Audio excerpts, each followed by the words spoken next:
আজকের সকালের টিফিনটা ছিল ভালোই, কিন্তু সঙ্গে ছিল 1 কাপ দুধ চা আর ছিল চানাচুর মুড়ি।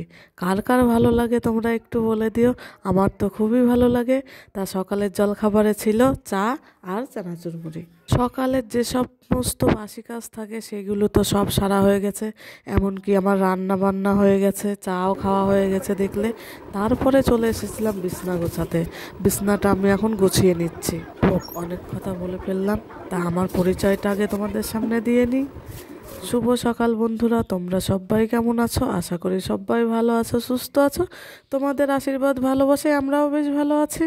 তা নদিয়া জেলার ছোট্ট একটি গ্রাম থেকে আমি লিপি আমার ব্লগ চ্যানেলে তোমাদের সকলকে জানাই অনেক অনেক স্বাগত, অনেক অনেক ভালোবাসা। আর তোমাদেরকে সাথে নিয়ে আজকের ব্লগটি শুরু করছি। আশা করি তোমাদের ভালো লাগবে। আর ভালো লাগলে আমার পাশে থেকো, পাশে থেকে আমাকে সাপোর্ট করো। ভিডিওটি স্কিপ না করে পুরো ভিডিওটি দেখার অনুরোধ রইল। তা সকালে উঠে ঘর উঠোন ঝাড়ু দিয়ে পথের ধার লেপে রান্না বান্না সেরে চাটা খেয়ে বিছনা গুছিয়ে দেখো এখন টেবিলটা গুছিয়ে নিচ্ছি। টেবিলটা তো 2-1 দিন পর পরই গোছাতে হয়, না হলে ছেলে এলোমেলো করে ফেলে। তার জন্য দেখো টেবিলটা গুছিয়ে টিভিটাও একটু মুছে নিলাম। তারপর টেবিলটা মুছে নিয়ে দেখছো আমার রান্নাঘরের কী পরিস্থিতি। রান্না করেই তো চলে গেছি, এদিক তো কিছুই গোছানো হয়নি। তা আবার ওইদিকে আবার বিছনা পড়ে রয়েছে, তার জন্য আগে ঘরের কাজে চলে গেছিলাম। যেহেতু আমাকেই তো করতে হবে, তার জন্য ভাবলাম যে ওই কাজটা আগে সেরে আসি, তারপরে রান্নাঘরে ঢুকি। বাসি বিছনাটা ঘরের মধ্যে পড়ে থাকলে মনের কাছেও ভালো লাগবে না। তার জন্য বিছনাটা গুছিয়ে টেবিলটা গুছিয়ে চলে এসেছি রান্নাঘরে। রান্নাঘরে এসে দেখো সব গুছিয়ে পরিষ্কার করে নিলাম, এমনকি মুছেও নিয়েছি। গ্যাসও মোছা হয়ে গেছে, নিচেও মোছা হয়ে গেছে, সব কিছু মোছা হয়ে গেছে। এখন দেখো যে জামা কাপড়গুলো কালকে গুছিয়ে রেখেছিলাম সেগুলো নিয়ে বাইরে বেরিয়ে পড়েছি। এবার আমি জামা কাপড়গুলো ভিজিয়ে রেখে দেবো কিছুক্ষণ। ভিজিয়ে রেখে তারপর যে বাসনগুলি হয়েছিল সে বাসনগুলি তো আমার মাজা হয়নি খাওয়ার পরে, সেই বাসনগুলি আমি মেজে নিচ্ছি। কলের পরে দেখো ভালোই রোদ্দুর লেগে গেছে, যা আমি যেদিকে বসেছি তাও তো একটু ছাওয়া আছে, আর এই পাশের দিকে বেশি রোদ্দুর। দেখো আমি বাসনগুলো মাজা হয়ে গেছে, এখানে এনে উপর করে নিচ্ছি। জলটা ঝরে গেলে তারপরে আমি ঢাকার মধ্যে নয় রেখে দেবো। তা এইখানে আমরা খাওয়া দাওয়া করেছিলাম, যেহেতু এখানে ফ্যান আছে তার জন্য এখানেই খাওয়া দাওয়া করি। আর ডাইনিং যেখানে পাতা ডাইনিং টেবিলটা সেখানে তো ফ্যান নেই, তা ওখানে আর খাওয়া দাওয়া করি না। তার জন্য এইখানে ভাত নিয়ে এসে খাওয়া দাওয়া করি। তা খাওয়া দাওয়ার পরে আমি ওইটুকু মুছে নিচ্ছি। এবার দেখো চলে গেলাম বাড়ির ওই পাশে দিদিদের কলের থেকে 2 বালতি জল নিয়ে আসলাম। জল নিয়ে এসে যেহেতু সিঁড়িটা ও পাশে, তো ওইখান থেকে ওই কল থেকে জল আনতে আমার সুবিধা হবে। তার জন্য 2 বালতি জল নিয়ে এসে সিঁড়িটা আমি ধুয়ে, যেহেতু ধুলো টুলো হয় তা ভাবলাম যে 2 বালতি জল দিয়ে একটু ধুয়ে দিই। ধুয়ে ওই দিক দিয়ে জল দিয়ে আমি করে ফেলে দিলাম। তা দেখো এইদিকে আবার আমি শোকেস গোছাতে চলে এসেছি। সেদিকে জামা কাপড় ভাঁজ করে রেখেছিলাম, সেগুলো তার গোছানো হয়নি, তা সেগুলো আমি গুছিয়ে নিচ্ছি। কয়েকদিন যাবৎ খুবই গরম পড়ছে, তা এই গরমে তো আমাদের হাত পা গুছিয়ে ফ্যানের কাছে বসে থাকলে হবে না, কাজ তো আমাদেরকে করতেই হবে, তাই না? একটার পর একটা করতে হবে। দেখো শোকেসটা গুছিয়ে ওদিকে আবার জামা কাপড় যেগুলো ভিজিয়ে রেখেছিলাম সেইগুলো কাচতে চলে এসেছি। তা না কাচলে তো আবার দেরি হয়ে যাবে, তার জন্য আমি আগে কেচে মেলে দেবো। তা কাচা শুরু করে দিয়েছি। ও পাশে আবার সবাই কাজ করছে, আমাকে আবার ডাকছে আসো এখানে বসে গল্প করো। তা আমি না এইটুকু কাজ সেরে আসি।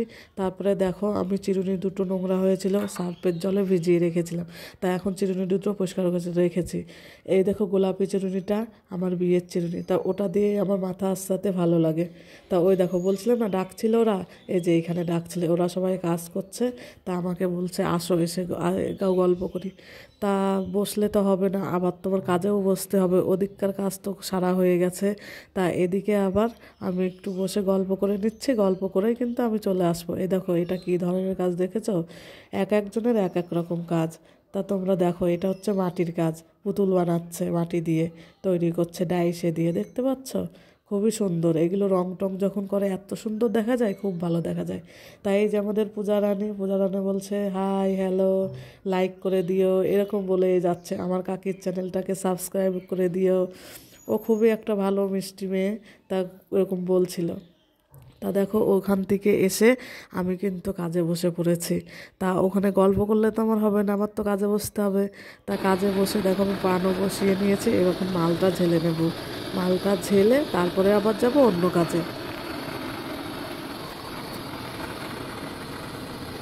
মালটা আমার ঝালা হয়ে গেলে, যেহেতু এখানে বসে কাজ করি, আমার কাজ করতে গেলেও একটা জিনিস লাগে না, প্রচুর জিনিস লাগে। তা সব কিছু ওখানে নিয়ে নিই, নোংরাও হয়, তার জন্য আমি কাজের থেকে উঠে দেখো জায়গাটা পরিষ্কার করে রাখছি।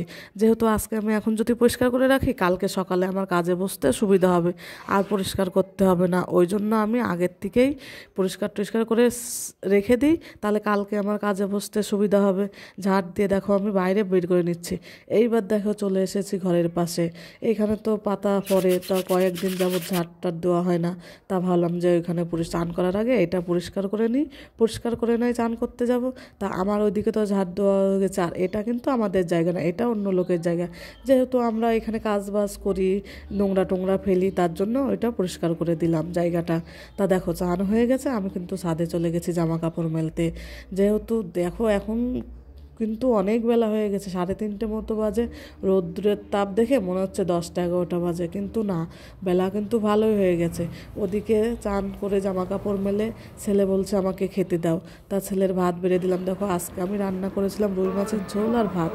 তা ওদিকে দুপুরে খাওয়া দাওয়ার পরে আর তোমাদের সামনে আসা হয়নি, নানান কাজ থাকে, সেসব কাজে জড়িয়ে পড়েছিলাম। এখন দেখো সন্ধ্যা টন্ধ্যা দেওয়ার পরে চলে এসেছি জামা কাপড়গুলো ভাঁজ করতে। যেগুলো কাছাকাছি করা হয়ে গেছিলো সেইগুলো তুলে এনেছিলাম, সেগুলো আমি ভাঁজ করে নিচ্ছি। এখন ভাঁজ করে নিয়ে তারপরে যাবো আবার, রাতের রান্নার তো সময় হয়ে গেছে, রাতের রান্না তো করতেই হবে। তা এগুলো ভাঁজ করে আমি চলে যাব রাতের রান্না করতে। দেখো রাত্রে আমি শুধু ভাত করেছিলাম, যেহেতু বললাম যে রুই মাছের ঝোল করেছিলাম, সেই ঝোলটা রয়ে গেছিলো, শুধু ভাত করেছিলাম। তা রাতের খাওয়া দাওয়াটাও করে নিচ্ছি। তা ভিডিওটি আমি এই পর্যন্তই রাখছি। ভিডিওটি কেমন লাগলো কমেন্ট করে জানিও। আসছি আগামীকাল নতুন একটা ভিডিও নিয়ে। টাটা।